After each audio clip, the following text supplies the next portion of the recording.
मी शमा रमेश बारसकर. एकदम उत्तम प्रतिसाद आहे. कारण साहेबांकडं 2.5 वर्ष नगराध्यक्षपद होतं.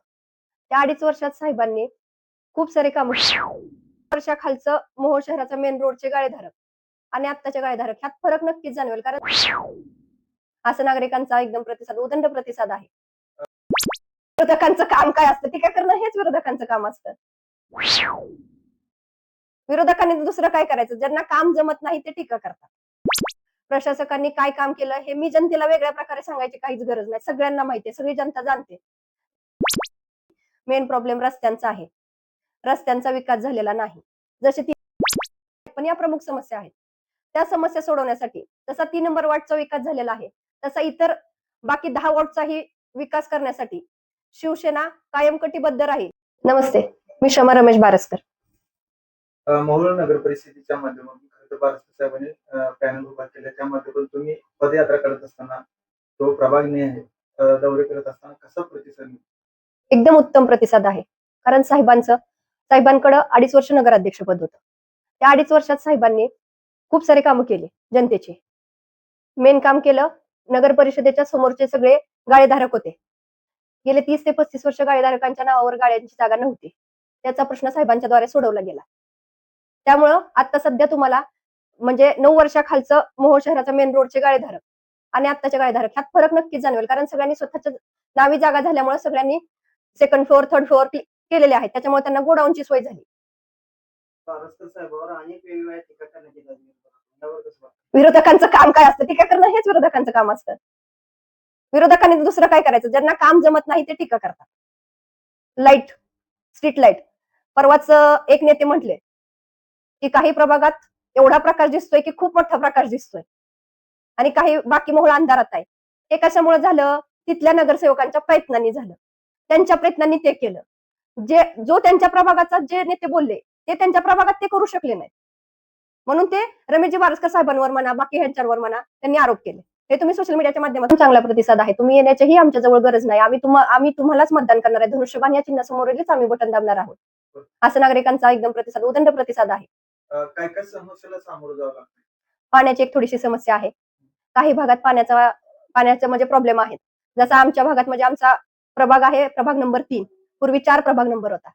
त्या वार्डातून साहेब निवडून आल्यानंतर भले ते ग्रामपंचायत असो, ग्रामपंचायतच्या वेळी पण साहेबांनी ज्या चाटे गल्ली भागात आमच्या प्रभागातील चाटे गल्लीमध्ये पाण्याची अजिबात सोय नव्हती. घागरीद्वारे खूप लांबच्या अंतरावरून त्यांना पाणी भरावं लागायचं.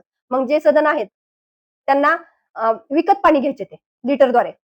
400 रुपये लिटर, 500 रुपये, 1000 लिटर वगैरे असा रेट आहे पाण्याचा. मग ते विकत घ्यावं लागायचं. हे सगळ्यांना पॉसिबल नव्हतं. मग गोरगरिबांचे खूप हाल होत होते. त्यासाठी आपण स्वखर्चातून चाटे गल्ली झालं, गवत्या मारुती चौक झालं, गुमतेघाट झालं, ह्या भागात पाईपलाईन केली. बरेचसे बोर घेतले आणि विशेष गोष्ट की प्रत्येक बोरला 3 इंच 2.5 इंच पाणी लागलं.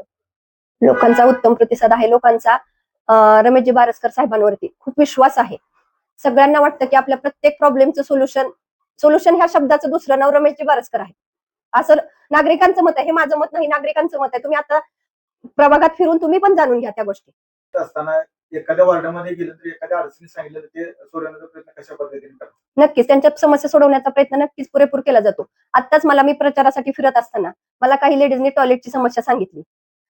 काही लेडीजच्या तर आता म्हणजे आचारसंहिता लागण्याच्या अगोदर 1-2 दिवस अगोदर 4 टॉयलेट बसवून दिले. त्या आजी होत्या एक. त्या प्रचारादरम्यान गेल्यावर मला सांगत होत्या की मला पायाला गुडघ्याला लागलेला आहे, मी पडलीये, मला चालता करता येत नाही. तर मी साहेबांना नुसतं दुसऱ्याद्वारे निरोप पोहोचवला की मला हा प्रॉब्लेम आहे, मला टॉयलेटला जाता येत नाही बाहेर. तर त्यांनी लगेच त्यावेळी त्यांना त्या क्षणी त्यांच्याजवळ निरोप पोहोचला की त्यांनी टॉयलेट त्यांना बसवून दिलं घरी. हो, बऱ्याच प्रभागात काही प्रॉब्लेम आहेत. जसं की गटारीचा प्रॉब्लेम. सध्या काय झालंय, एकतर नगर परिषदेचं इलेक्शन लागूनच सगळे मिळून म्हणजे 5 वर्ष नगर परिषद झाली. त्याच्यात 2.5 वर्ष साहेब होते नगराध्यक्ष. त्याच्यानंतर 2 नगराध्यक्ष होत्या. आरक्षण होतं त्याच्यानुसार आणि त्याच्यानंतर 4.5 वर्ष झालं जवळ-जवळ प्रशासक होते. आणि प्रशासकांनी काय काम केलं हे मी जनतेला वेगळ्या प्रकारे सांगायची काहीच गरज नाही. सगळ्यांना माहितीये, सगळी जनता जाणते. त्याच्यामुळं गटार काढायला गटार कामगार म्हणा, हे म्हणा, कोणी काही कुणाचंही ऐकत नाही. त्याच्यामुळे गटारीची समस्या आहे. गटार काढायला अजिबात कुणीही येत नाही. मेन प्रॉब्लेम रस्त्यांचा आहे. रस्त्यांचा विकास झालेला नाही. जसे 3 नंबर वॉर्डमध्ये रस्ते आहेत, साहेब ज्या वार्डातून निवडून आले तसे बाकीच्या वार्डात रस्ते नाहीत. Light, street light. परवाच एक नेते म्हटले की काही प्रभागात एवढा प्रकाश दिसतोय की खूप मोठा प्रकाश दिसतोय आणि काही बाकी मोहळा अंधारात आहे. हे कशामुळे झालं? तिथल्या नगरसेवकांच्या प्रयत्नांनी झालं. त्यांच्या प्रयत्नांनी ते केलं. जो त्यांच्या प्रभागाचा जे नेते बोलले ते त्यांच्या प्रभागात ते करू शकले नाही, म्हणून ते रमेशजी वारसकर साहेबांवर म्हणा, बाकी ह्यांच्यावर म्हणा, त्यांनी आरोप केले. हे तुम्ही सोशल मीडियाच्या माध्यमातून नक्की बघितलं असेल सगळ्यांनी. प्रभागात फिरत असताना लोकांच्या अनेक समस्या समोर येत आहेत, जसं की गटार, लाईट, रस्ते या प्रमुख समस्या आहेत. समस्या अनेक आहेत, पण या प्रमुख समस्या आहेत. त्या समस्या सोडवण्यासाठी जसा 3 नंबर वॉर्डचा विकास झालेला आहे, तसा इतर बाकी 10 वॉर्डचाही विकास करण्यासाठी शिवसेना कायम कटिबद्ध राहील आणि सगळे प्रॉब्लेम सोडवले जातील. एकंदरीत खरं तर सर्व प्रश्नांची तुम्ही अतिशय सुंदर चांगल्या प्रकारे उत्तरे दिली आहेत. आणि मोहोळ शहरासाठी खरं तर विजन काय असणार आहे किंवा जनतेला तुम्ही काय आव्हान कराल? जनतेला माझं हेच आव्हान आहे की जसं तुम्ही गेल्या वेळेस साहेबांवरती विश्वास ठेवला होता, तसा यावेळी विश्वास ठेवून 10 प्रभागातील 20 उमेदवार आणि नगराध्यक्ष पदाच्या उमेदवार सिद्धिताई राजू वस्त्रे या सर्वांच्या समोरील 21 उमेदवार टोटली नगराध्यक्षासहित यांच्या समोरील धनुष्यबाणाच्या चिन्हासमोरील बटन दाबा. त्या धनुष्यबाणाच्या चिन्हासमोरील तुम्ही बटन दाबलं की मग त्याद्वारे आम्हाला विकासासाठी मदत होईल. आमचे सगळे उमेदवार निवडून द्या आणि आम्ही तुमच्या सगळ्यांच्या समस्या सोडवण्यासाठी कायम कटिबद्ध आहोत आणि ते आम्ही सोडवणार.